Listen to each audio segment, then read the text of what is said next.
ಹಾಗಾದ್ರೆ ನನಗೆ ನೀವು ಬೇಡ ಅಂದ್ರೆ ನೀನು ಟಿವಿ ನೋಡಬಾರ್ದು ಆಯ್ತು ಮಗು ಒಂದೇ. 1 ವರ್ಷ ನಾ ಟಿವಿ ನೋಡ್ಲಿಲ್ಲ. ನಾನು ಬೇಡ ನೀನು ಬೇಡ ನೋಡಿ ಟಿವಿ ಡಿಸ್ಕನೆಕ್ಟ್ ಮಾಡಿ ಒತ್ತಲಾಗಿಟ್ಟು ಅವ್ನು 12th ಪರೀಕ್ಷೆ ಮುಗಿದಿನ ಮಾರನೇ ನಾನು ದೊಡ್ಡ ಟಿವಿ ತಂದಿಟ್ಟೆ.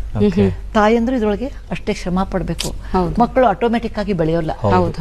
ಗಿಡಕ್ಕೆ ನೀರ್ ಹಾಕದೆ ತಾನೇ ಬೆಳೆದಾಗೆ ಮಕ್ಕಳಿಗೆ ಊಟ ತಿಂಡಿ ಕಾಲೇಜ್ ಸ್ಕೂಲ್ ಫೀಸ್ ಕೊಟ್ಬಿಟ್ರೆ ಅವ್ರು ಬೆಳೆಯೋದಿಲ್ಲ. ಅವ್ರ ಸುತ್ತಮುತ್ತಲಿನ ವಾತಾವರಣವನ್ನು ಅಬ್ಸರ್ವ್ ಮಾಡ್ಕೋತಾರೆ. ನಾವೇನ್ ಮಾತಾಡ್ತೀವಿ ಅಬ್ಸರ್ವ್ ಮಾಡ್ಕೋತಾರೆ. ಅದನ್ನೇ ಅವ್ರು ಕಲಿತಾರೆ. ಅದೇ ಅವ್ರ ಮಕ್ಕಳು ಹೇಳ್ಕೊಡ್ತಾರೆ. ನಿಜ. ಅದಕ್ಕೆ ಮಕ್ಕಳನ್ನು ಬೆಳೆಸೋದು ಈಗಿನ ಕಾಲದಲ್ಲಿ ಅಷ್ಟು ಸುಲಭ ಅಲ್ಲ. ಅದು ಎಕನಾಮಿಕ್ ಆಗಿ ನೀವು ವೆಲ್ ಆಫ್ ಇದ್ರೆ ಇನ್ನೂ ಕಷ್ಟ. ಅಮ್ಮ ಅಪ್ಪ ಕೆಲಸ ಮಾಡ್ತಿದ್ರೆ ಇನ್ನೂ ಕಷ್ಟ. ಯಾಕೆಂದ್ರೆ ಬೆಳಗಿನಿಂದ ಹೋಗ್ಬಿಡ್ತೀವಿ ಅಂತ. ಇಂಥ ಪರಿಸ್ಥಿತಿಯಲ್ಲಿ ಮಕ್ಕಳ ಜೊತೆಗೆ ಉತ್ತಮವಾದ ವೇಳೆಯನ್ನು ಕಳಿಬೇಕು, ಕೂತ್ಕೋಬೇಕು, ಮಾತಾಡಬೇಕು, ಅವ್ರಿಗಿರೋ ಟೆನ್ಷನ್ ಅರ್ಥ ಮಾಡ್ಕೋಬೇಕು. ಅವ್ರಿಗೇನು ಕಂಪೇರ್ ಮಾಡಬಾರ್ದು ಬೇರೆಯವ್ರ ಜೊತೆಗೆ.